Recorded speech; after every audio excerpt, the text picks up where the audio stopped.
So I'm ready whenever you guys are. Awesome. Let's do this.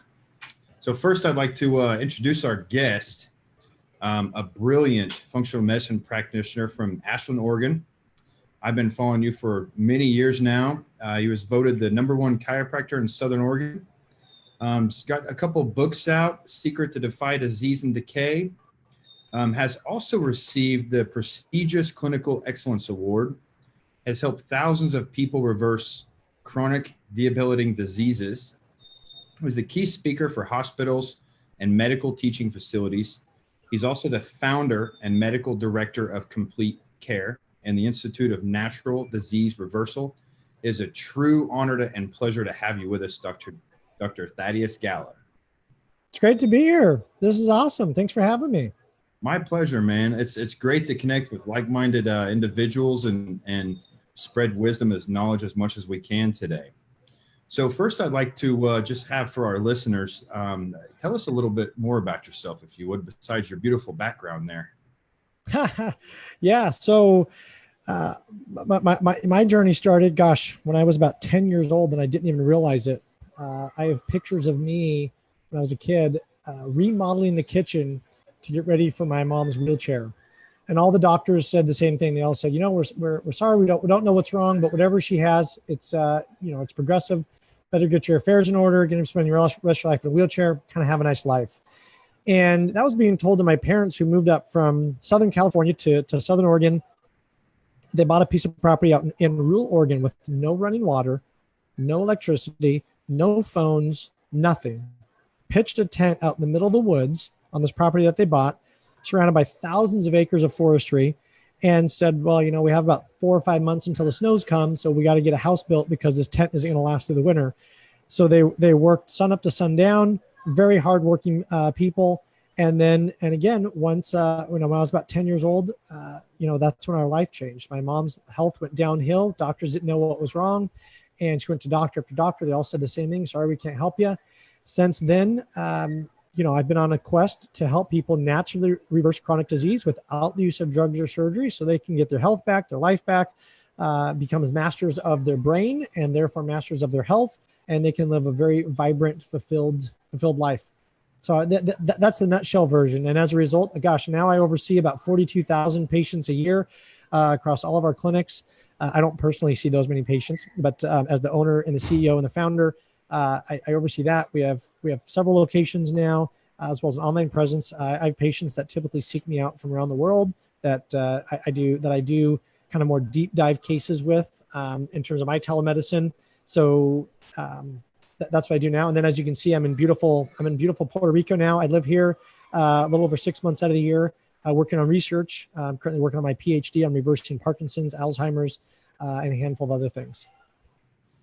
Awesome. Great to hear it. And today I did a lecture for some doctors locally a few weeks ago, and I shared some pretty daunting numbers of our society today. We're at 1 in 36 children with autism today, 1 in 8 with an attention deficit spectrum disorder. And I could even argue closer to 1 out of 6.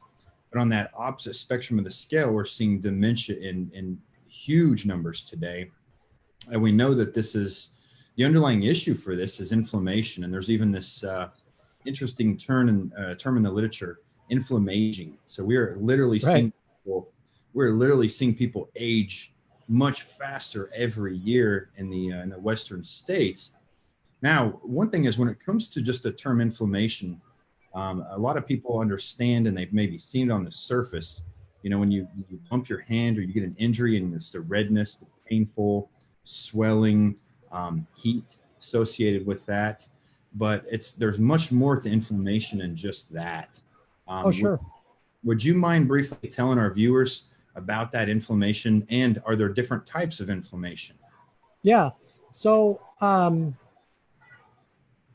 I'm pausing because of kind of the tail end of your question there.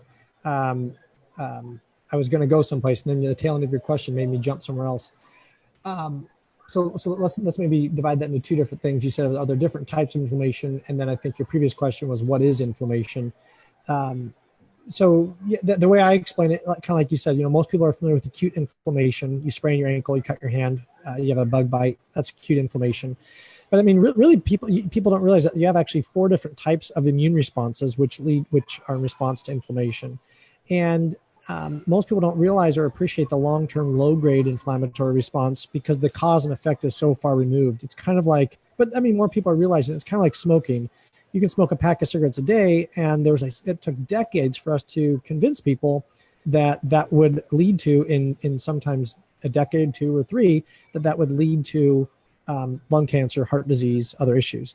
And now we're finding the same with inflammation. So I like to use the example, think of it like this low-grade smoldering irritant, or think of it like a low-grade acid in your body. Most people can kind of wrap their mind around that. So I say, think of it like a low-grade smoldering irritant, or like this acid. And wherever it goes in your body, it kind of liquefies and destroys that organ. So if your genetic weak link predisposes you to prostate cancer, if you have high inflammation, then your prostate is going to become cancerous as a result, because that acid, or the inflammation, if you will, affects the organ, and then the organ kind of tries to put up a callus. Kind of like if you walk barefoot, you get calluses on your feet. That's your body's natural defense, because you're irritating your feet all day long walking barefoot. You build up a callus. But the problem is, if you have inflammation all day long on your prostate, eventually that's going to lead to a callus on your prostate, only instead of it being tough skin on your feet, it's going to be cancer and nodules in your prostate. In your brain, that callus is going to show up as plaque, and your body is going to try to lay down proteins, but those proteins, those tau tangles in Alzheimer's or alpha-synuclein in Parkinson's, that callus, if you will, actually becomes degradative in the neuroanatomy and the processing, because now your feet can have callus, and when you walk, it's actually a good thing because it's protecting the delicate fibers on your feet. But in your brain relies on all of these this neuroconnectivity of the pathways to be very clean and crisp. And when you have these bridging and this cross bridging of these proteins, it's kind of like your lines get crossed. If you had electrical lines without any rubber housing and you laid them all across each other, it's going to be a complete mess. When the inflammation gets into your pancreas, your pancreas starts to put up a callus and you get diabetes. When you get inflammation in your heart wants to build up a callus, and it builds up calcium and plaque built up. That's its callus. And when you have, let's say non-alcoholic fatty liver disease, that's a callus in your liver. So your body is responding, essentially trying to build up a callus in result to this stimulus. And it's really well documented, but people just don't realize it. And prevention is a really hard sell. So people typically have to sadly wait until they get really sick. I was just on the phone with a patient, an hour before you and I called, before this call, and this gal had Parkinson's, and I've been working with her for 6 months, and now she's completely off her carbidopa levodopa. She has one more medication that she has to go. Her voice is stronger. She's talking better. So here's someone that had Parkinson's for 7 to 8 years. And when they first got her diagnosis, she was telling me today her husband cried in the doctor's office because he knew what that meant for the rest of their life together. I mean, I could go on and share this whole sob story of what she was like. And now she feels like she has a new lease on life. She's talking better. She has more energy. She has this newfound education of what she needs to do to keep the inflammation down in her brain. She's off of all of her carbidopa levodopa for her Parkinson's. She's doing great. I mean, again, I could go on and on, but I'm just sharing that because there's a call I had, less than an hour ago about when you get your inflammation down, what can happen. Amazing. And that's a wonderful description that people usually don't put together. But when you mentioned calluses on the feet, it's the same with calluses on the hands of maybe a farmer or a laborer, and they're putting calluses on their hands for protection of that. Right. But if you do the same thing into like maybe a liver or a pancreas or the brain, and you build up essentially that scar tissue, you lose the function, and that's where it all goes downhill, right? And it's too much, right? Yeah, that's an excellent point, Doc. And the thing is it's too much. So the thing is like you can use your hands, but if you use them and you're not used to it, you're going to get blisters, not calluses. And that's the thing is a little bit of inflammation is okay because that wards off infections. If you get a cut, it stimulates the healing response, but you want it to stop. And the problem is it doesn't stop because we have this background low grade constant insulting acid, and it's not really an acid, but I just use that for the kind of lay to wrap your mind around something, is this inflammation, this low grade subclinical inflammation that drives the process. I mean, any art journal article you read in now, almost the opening line is, well, now that it's well understood that inflammation is the driver of chronic disease, what we're going to talk about in this article is, and then it goes on to it. I mean, I just read an article this morning from that the WHO, the World Health Organization, attributes 1 million deaths a year to noise. And it talks about the pathophysiology and the mechanism of noise. People that live either in loud environments or they don't get clean, good, restful night's sleep because of noise. They live by a train track. They live by a freeway. They live by just a busy road, or their animals or dogs bark at night, or they have background noise, or they live in a city. That they attribute that the stimulus from that actually causes a low-grade stress response, which then causes an inflammatory response, which actually increases risk for heart disease, neurodegenerative type issues, et cetera, that then causes the person to die prematurely from either a heart attack or some kind of cancer or brain-related health issue. So, I mean, even just noise, too much noise can kill you. And just like too many cigarettes can kill you. And the thing is that our environments are becoming increasingly polluted and toxic, and not just polluted and toxic from a chemical standpoint. It's everything. It's too much noise. It's too much light. It's too much EMF, too much plastics, too much pro-inflammatory foods, too much stress, not enough mindful meditation, on and down the line. And people don't realize that. They may say, oh, I'm healthy, I'm thin, but they don't realize that you can be thin and very, very sick and unhealthy, just like my mom. My mom's never been overweight or overweight. But when she was at the throes of her health issues, and she couldn't even function, she almost lost her job. The teachers had to donate their sick time so she wouldn't lose her job. And fast forward now, we got her inflammation level down. Now she's in her 70s. She just ran a 5K race this last weekend. She now wins 5K races in her age group. And here was someone that was told she'd be in a wheelchair the rest of her life. So, I mean, the research is there. It happens. For people listening, I don't know, if your audience is more for doctors or more for patients, for lay people, but gosh, I mean, whoever you are, the power is out there. You just have to surround yourself with the right playmates and the right playgrounds, and you can do amazing things with your health.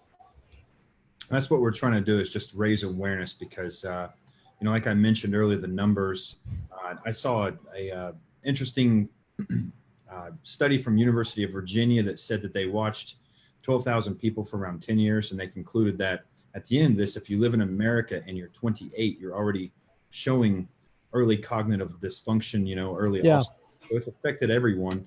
And like you said, the sea of things that we're swarmed in, and we don't even fully get the grasp of how bad EMF is, how heavily exposed we are to glyphosate, for instance. There's 75% of that's in our rain now. So we're just more bombarded with toxins than ever. And right. It overwhelms our body's capacity to keep this inflammation or this subacute inflammation very, very low. Because like you said, I think that's a great description of it's almost like a bit of acid inside your body, and your body has to have this. It uses it as the cornerstone for healing.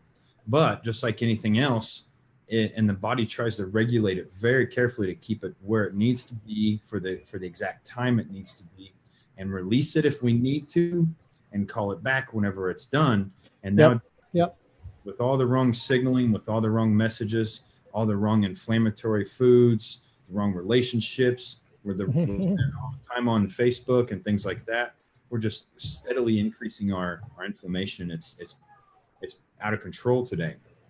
All of it, 100%, 100%. Do people with subclinical chronic inflammation, do they even know it? They'll know it in indirect ways. So they'll either have chronic pain, or they'll have essentially, if they have a chronic health issue, they have inflammation.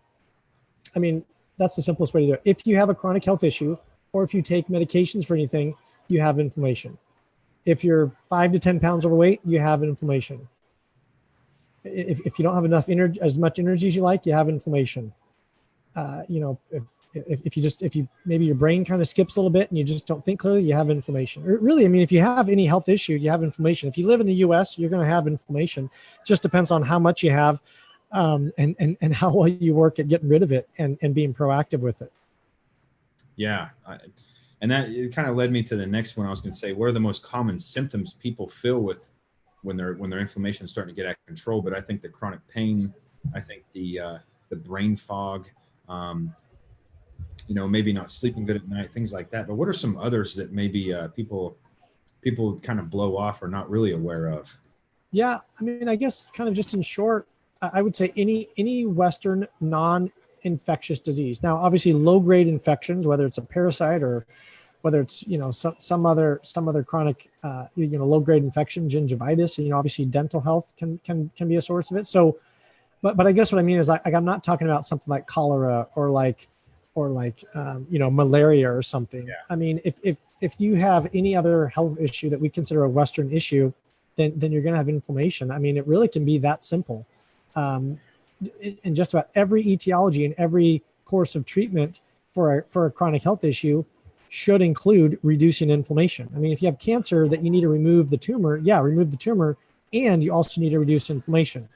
I mean, if you're overweight, you need to reduce, you need to lose weight, but you also need to get inflammation down. It's all those kind of things. I mean, if you have a hypersensitivity to bee stings, avoid being stung by bees, but you also need to get your inflammation down. I mean, it's synonymous with being healthy.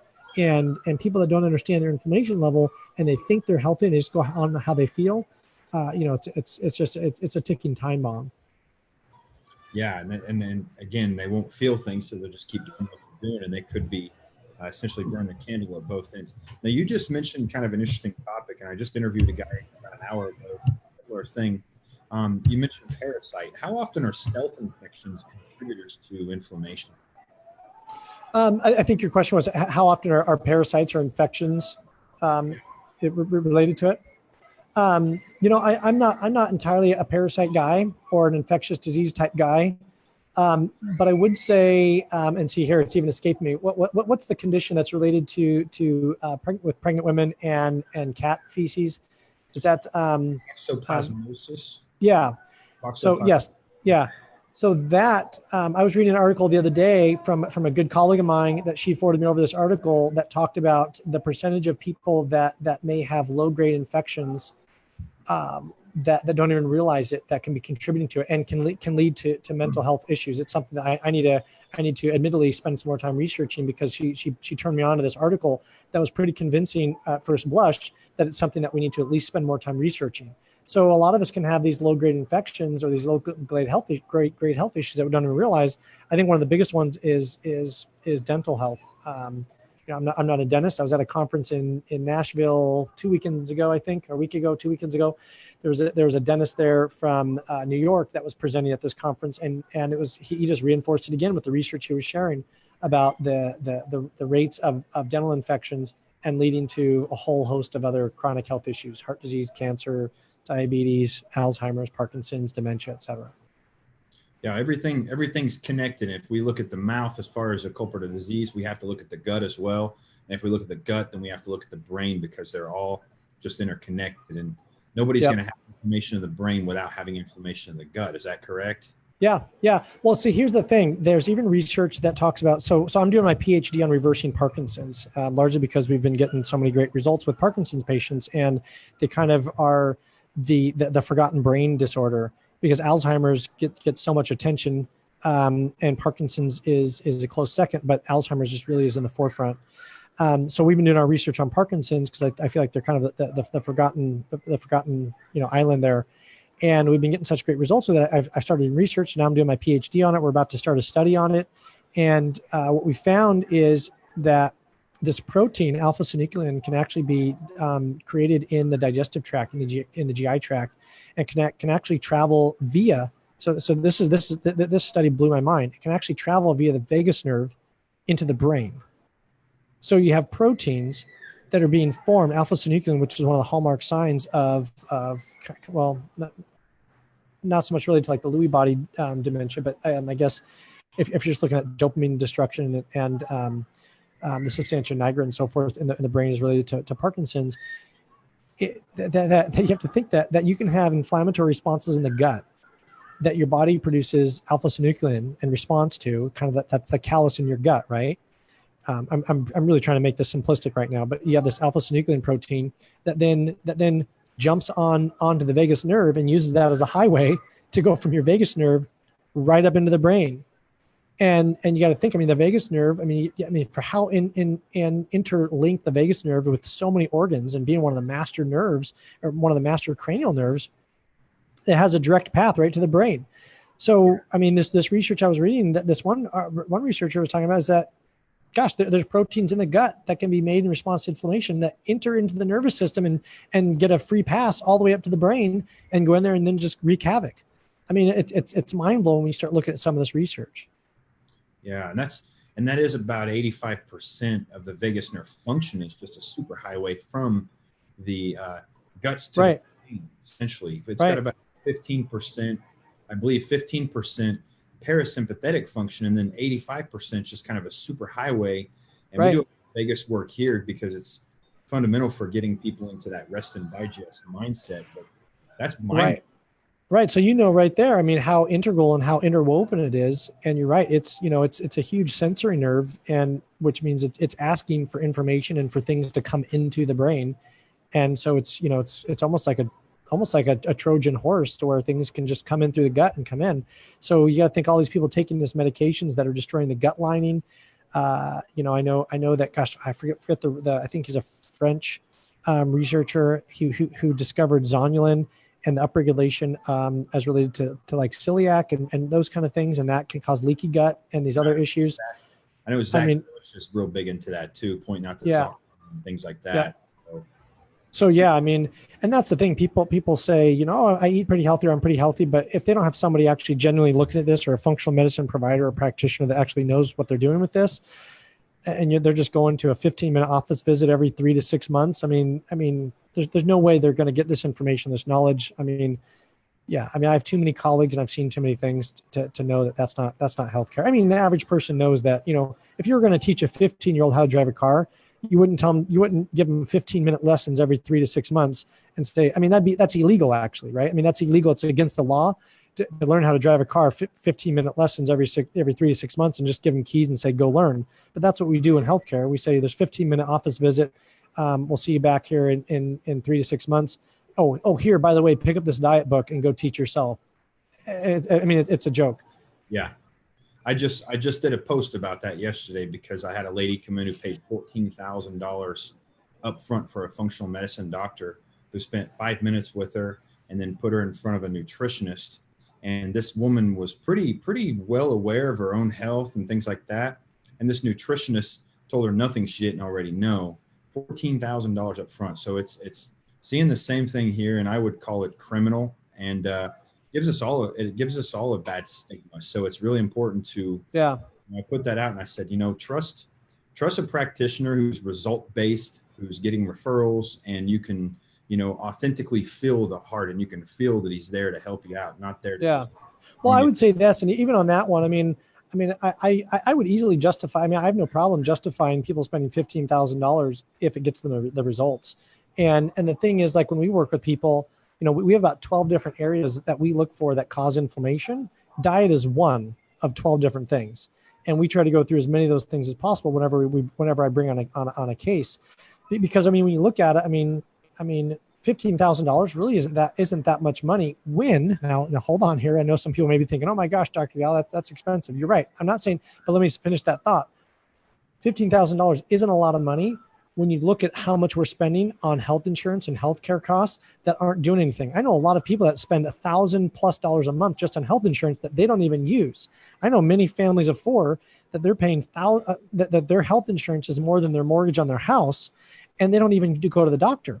I know some couples, they're 30 or 40 years old and they have two kids, and they do great, and they're a healthy family, and they don't go to the doctor, and they haven't gone to the doctor for 5 to 10 years. So they've arguably spend what, some people $60,000 to $100,000 every 5 to 10 years, and they're not getting anything for it. I have a big problem with that. If someone could spend $15,000 one time and get a lifetime of education and information over several months, that's going to help them not only reverse their health issue, but also empower them to where they're going to prevent other health issues. If we did that, that would reverse the health issue we have. Because right now in the 60s, I think we spent 3% of our GDP on healthcare. Now we spend around 17 to 18% of our GDP on healthcare. So $15,000, if they're getting results, I'd be in favor of, because what we're doing right now isn't working, and life expectancy just dropped for the last 2 or 3 years in a row now, rather than going up, it's actually not only plateaued, but it's actually dropped. So we know we're spending more on healthcare than we ever have. Office visits are, I think, the last study I read, I think it says that the average patient will talk for, I think, 30 to 60 seconds before they're interrupted by their doctor. And I think they spend around 2 to 5 minutes on the chief complaint of a 15-minute office visit. And the rest is spent talking about how their kids are, what medications they're going to have them take, when they want to come back, or other just updating their charts, updating their records, and so forth. So, I mean, if they're spending time, they're getting results. I mean, I think that's great. But if they're not getting results, they're not doing it, then yeah. But what we're doing right now certainly is not working. Yeah, and I'm sure you've seen this too. But how many times have you had people come in and they're literally $100,000 in debt and medical bills, and nothing has given them, their long-term journey fewer doctor visits or fewer, specialist visits, those kind of things. So, yeah. It's all in what the person is getting and what their goals are too, because you can work with people and it's always up to them if they want to get better too. I mean, that's the thing, like the gal that I just had this morning for her. I mean, and as far as she's concerned, she's pretty much reversed her Parkinson's. And I guess if you could go to someone and say, what would it be worth to you to not have to deal with Parkinson's? Exactly right. I mean, here's the thing, and I've dealt with a lot of wealthy people, and sometimes they're cheap. I have dealt with wealthy people that really fully understand that if they don't have their health, they don't have anything at all. Right.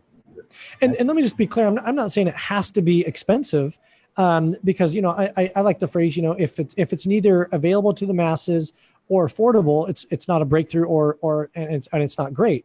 And I think, and that's why on our website, for instance, and I'm not trying to do this as a plug for us, but just to kind of round that topic out, is that, people go to our website, they can download a lot of free resources that will help guide them. So we have a lot of stuff that people can get for free. And I've had people that have just come to our free talks, our free workshops, have just heard me speak or downloaded some of our stuff, and they've gotten rid of their diabetes. They've reversed their fibromyalgia, and that's great. But the average person cannot see their own blind spots. And someone may say, oh, I see my own blind spots, but that right there just expresses the ignorance, because you don't even know what you don't even know. And that's the problem, is that by reading a book, there's so many, I mean, no matter how many books you're going to read, you're never going to be an amazing golfer until you actually pick up a golf club. I mean, you can read every single book in the world, but you still have to pick up a golf club for the first time. And no book that you're going to read is going to make you Tiger Woods, even if you read every book that's out there. I mean, you need a coach, because you can't watch yourself and play a game at the same time. So for a lot of people, what I'm getting at is free resources and books and all these things can be helpful.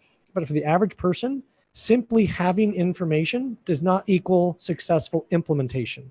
And that's a big one I see when people try to make these changes. So many people say, oh yeah, Dr. Gala, I understand inflammation. I have a good diet. I do this stuff, but it doesn't work for me. And my response is, if you're not getting the results that you want, then you're doing something wrong that you're not even aware of. And that's where you need to find a practitioner. But if you can do it for free with free resources, and you can maximize your health and you can achieve your goals without it, then great, that's awesome. But if you're not, then I think you need to generally look at what it's worth to you and what are you willing to do to give up to and to invest to get there.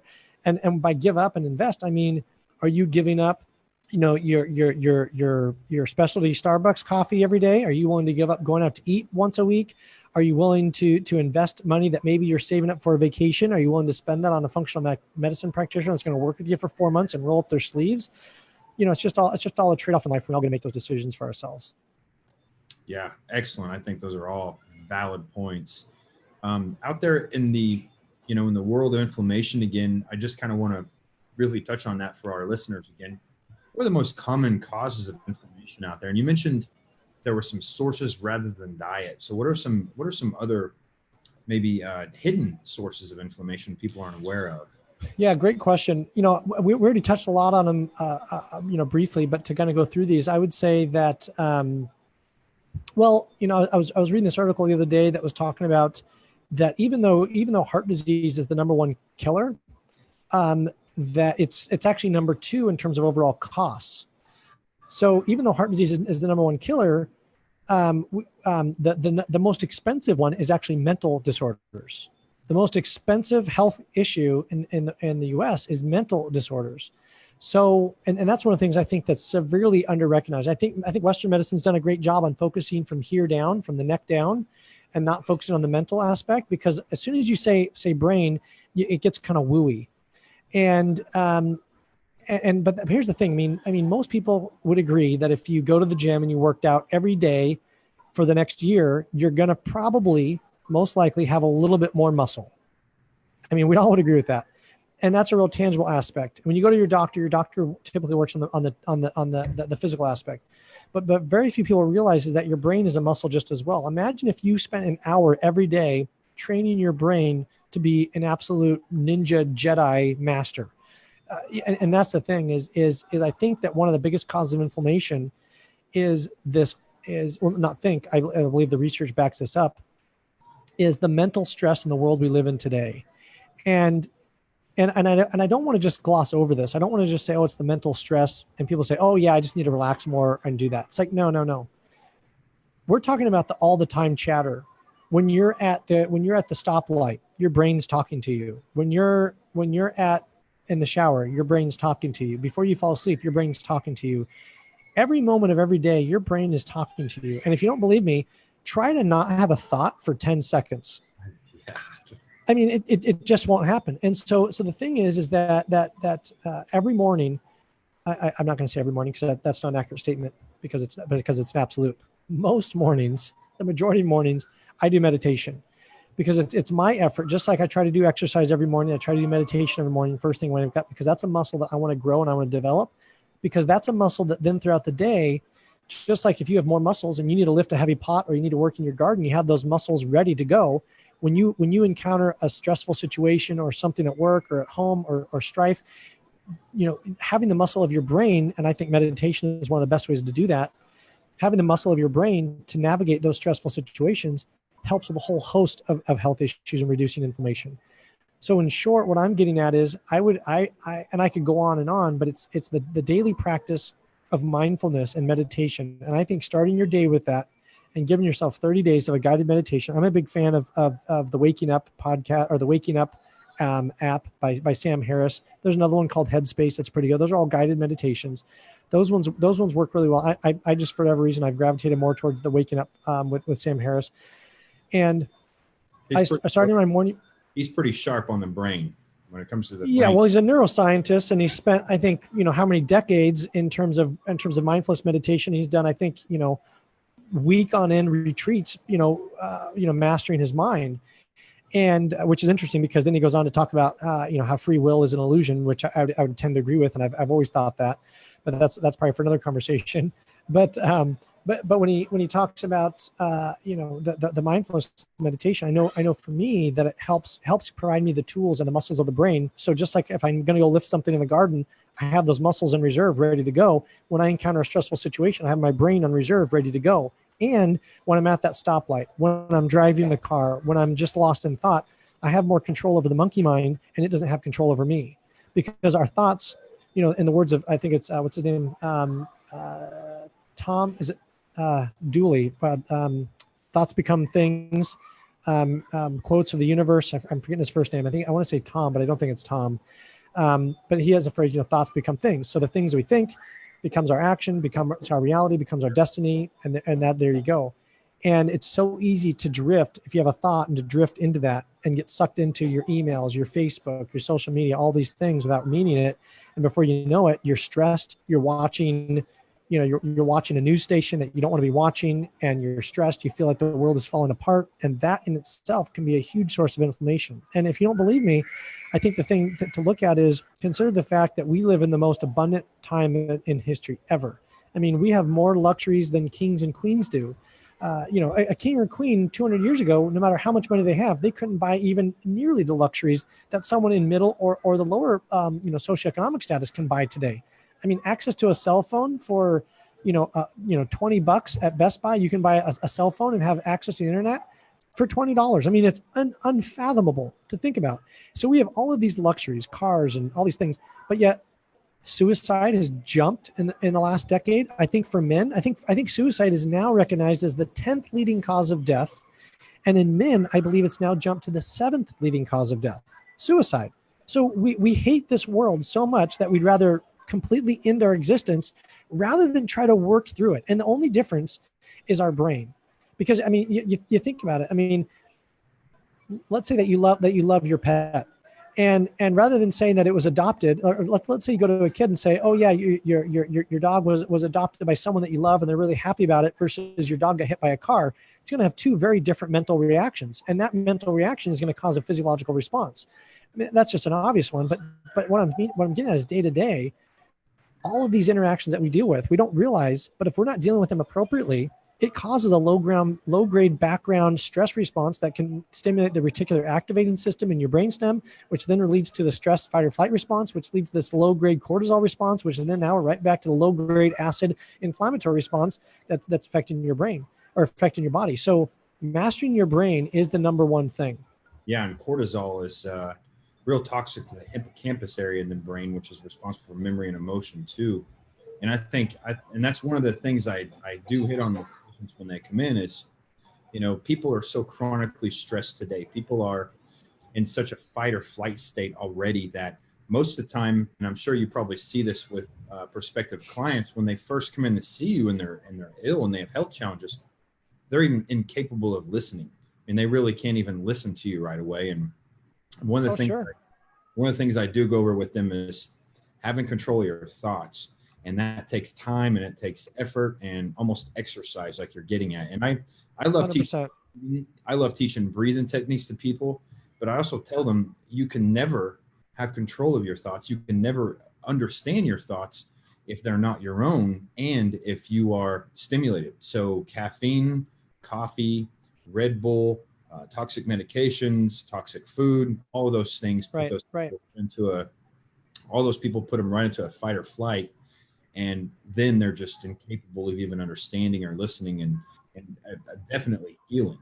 Sure. Yeah, you're absolutely right. They become incapacitated, and controlling those thoughts is just so paramount. You said something, and gosh, and then you're on to another good point, and so it's slipping my mind. So here, my brain right now isn't cooperating, but you're absolutely right that controlling that is so powerful, and I really believe that we really need to take an approach of recognizing the brain just like a muscle or just like anything else, and that it deserves and it requires constant daily exercise and intentional exercise. Just like if you want to have strong arms, you have to do intentional bicep curls or bench press. If you want a strong chest or whatever it is, you have to do those specific exercises just like your brain. If you want to have a strong brain and control your thoughts, then you absolutely need to be training and working on your brain. But it's kind of lives in the ether, and so it's tough to get to for the average person to get to wrap their mind around. No pun intended. Yeah. So there's so many things we talked about that lead to inflammation, thoughts. We talked briefly about toxins and medications and things like that. What are the most inflammatory foods, in your opinion, that people are consuming every day that are going to definitely callous that brain up? Yeah, I'd say the maybe the easiest way to think of this is think of the foods that you love the most and just cut those out. Because for most people, just think of the foods that you love and the foods that you shouldn't be eating, and yet we eat anyways. I mean, just starting with that, but that's easier said than done, right? That's the information doesn't equal implementation. So the information, let's break this down into two things: information and implementation. Information, let's talk about that. The information aspect is the inflammatory foods are going to be grains, sugars, refined oils, added salts. Those are going to be some of the big ones, right? I'd say grains and seeds. That includes beans, legumes, lentils, etc., things like that. And then dairy, of course, is in there. So those would be the biggest inflammatory foods. And a lot of people say, well, what the heck else is there to eat? So let's get into the implementation aspect. Implementation aspect is really easy. And this was actually by a colleague, mentor, and actually someone I wrote. We actually published research together on, Dr. David Seaman, who's a brilliant mind. He talks about, just replace your starch with more vegetables. Just look at your plate, because most people have a protein, a vegetable, and a starch. Just replace your starch with more vegetables, and you're probably 80% there. Shoot for grass-fed, grass-finished organic meats or wild game, not farm-raised fish or farm-raised meats. Look for a large variety of vegetables. I'm willing to bet that people listening to this right now, if you were to go to the grocery store that you couldn't name everything in the produce section. And I think the average person, I think it's like 80% of our calories in the US come from, I think 20 foods. So we eat 20 foods. In just even, I think in Japan, they get 80% of their calories, I think, from like 100 foods. So even just a few cultural shifts is huge. I mean, you think about it. Most people eat chicken and beef and pork and turkey. How much antelope did you eat the other day? How much kangaroo have you eaten? How much elk have you eaten? How much deer have you eaten? How much wild fish have you eaten? And when we look at fish, think of all the different types of fish, not just salmon or mahi-mahi or tilapia, which I wouldn't even count tilapia as a meat. It's more of just it's more like almost like farm-raised pig. Yeah, but when you go to the grocery store in the produce section, find something new that you haven't had. I mean, variety is the spice of life. So try a new vegetable, try a new fruit, try something new that you haven't had before. And if you don't know how to make it, then go have some fun with it and find something new that you can make. Go look it up online and look up how to cook it. So the easiest way is, instead of having protein, vegetable, and starch, take out the starch, add in more vegetables, change your oils from vegetable oils, get rid of the canola, the soy, the safflower, the sunflower, all those are just pure death. Yeah. So get rid of those and get into the olive oil, coconut oil, avocado oil, and then in terms of vegetables, don't use salt. If you are, use either potassium chloride if you have high blood pressure, or get into no salt seasoning. Or if you're going to use salt, I'm not a big fan of sea salt anymore because of the microplastics. So I'd suggest more Himalayan. When it comes to meat, obviously if you can hunt your own meat, that's great. If not, or if you can't get it wild, then get grass-fed, grass-finished. If you do that and then liberally spice with herbs and spices, not including salt, then I mean, gosh, that you're doing tremendous. And have fun with it, and have fun with it. Try new things, find what works, make lots of it, make leftovers.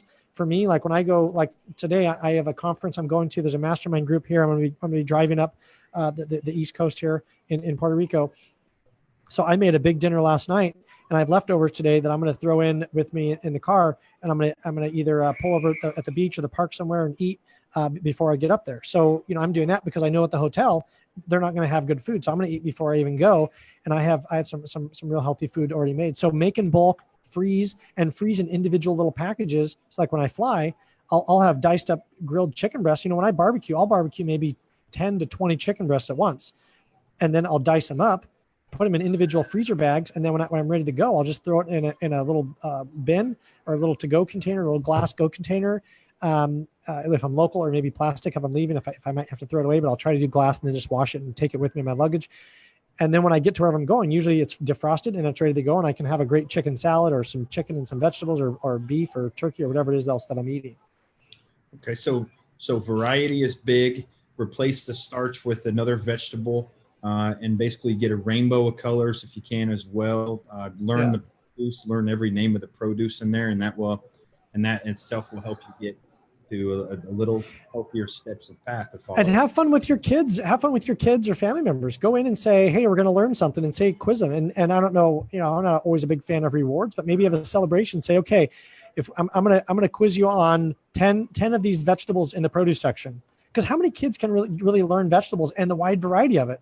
And so teach them maybe 10 different vegetables. And then the next time you go, say if they can name all 10 of them, or maybe 9 out of 10 of them, then maybe they get, some kind of celebration. Maybe they get, I don't know. I'm trying to think of a good celebration that a kid would like that's healthy. And it's hard for me to think of one, but maybe they get a little bit more outdoor time, or you get to take them to the park or go play with them, or you do something to celebrate, or maybe you just have a kid that they're internally incentivized and you can just have fun with it and just make a game out of that and see who can name the most.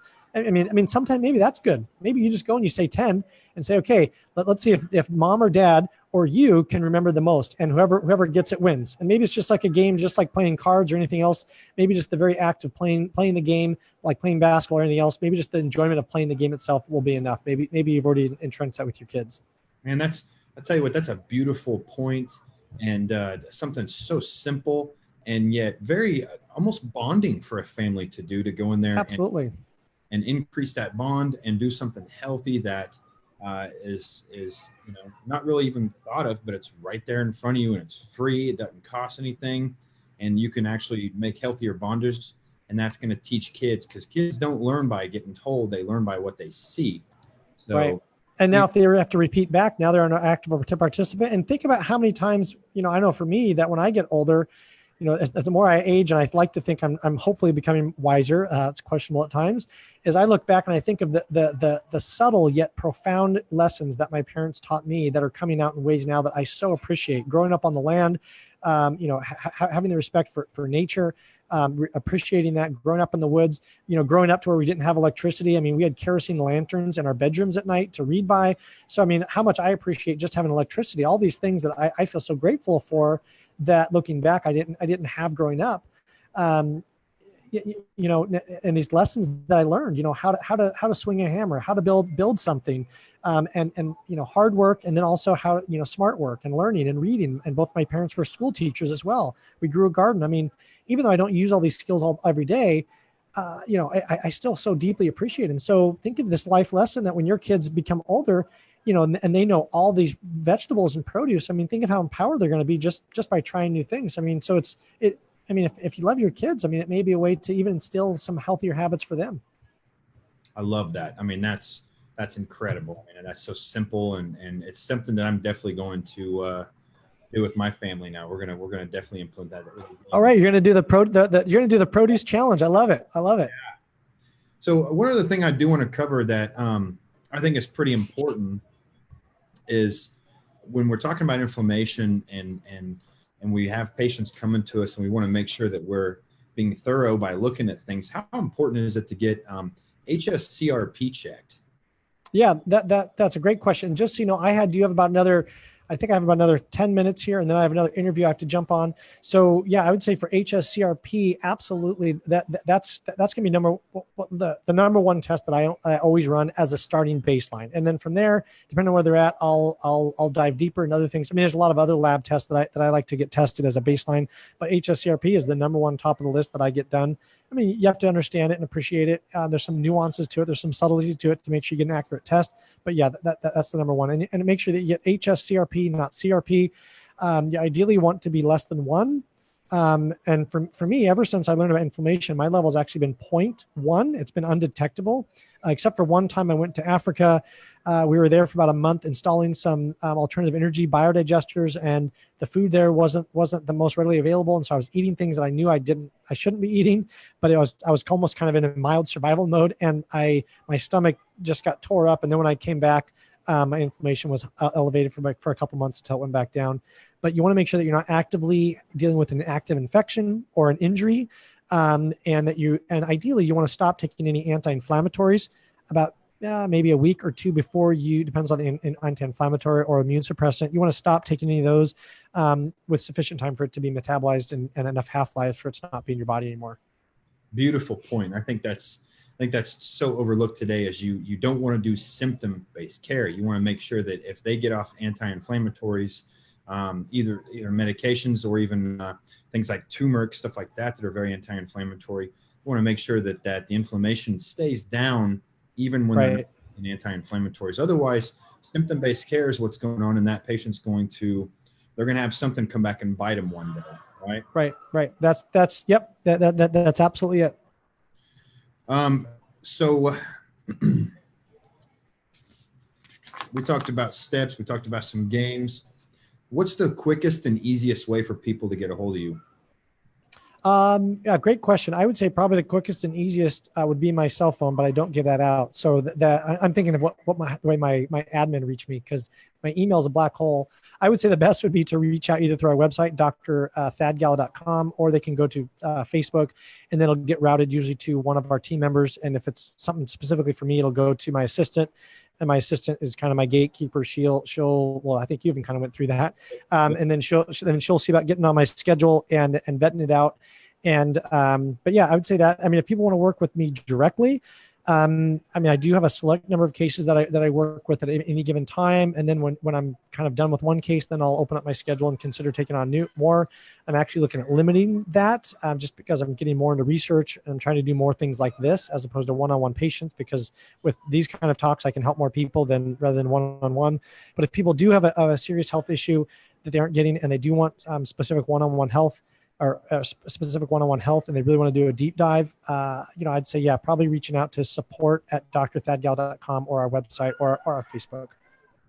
Hey, one more question I do want to pick your brain on, because you're such an expert of amyloid plaques and brain inflammation, things like that.